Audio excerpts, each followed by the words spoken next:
नमस्कार दोस्तों, नमस्ते मित्रों। जननी जन्मभूमिश्च स्वर्गादपि गरीयसी।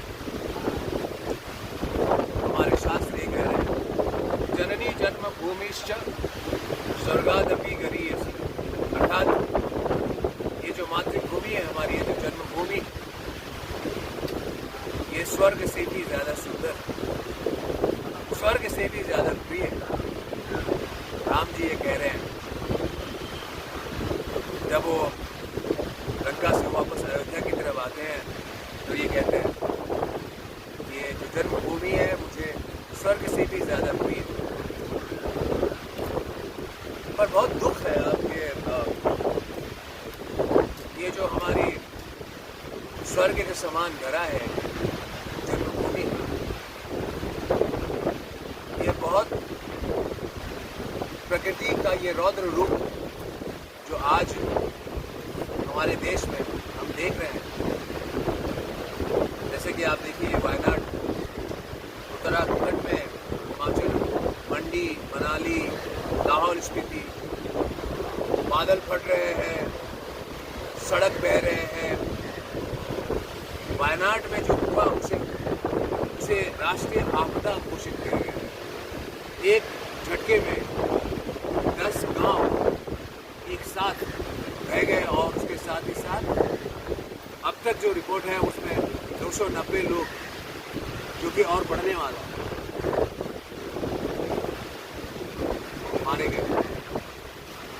तो प्रकृति का ये रौद्र रूप क्यों?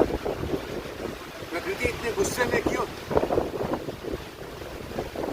जो प्रकृति के साथ प्रकृति का दोहन हो रहा है, जो हम आज अपनी लालच में और अपने स्वार्थ में प्रकृति को उजाड़ रहे हैं। जैसे कि वायनाड में, वहाँ पर रिपोर्ट ये बताती है कि 62% जो जंगल है वहाँ पर साफ हो गए और उस जगह पर चाय के बागान बनाए गए।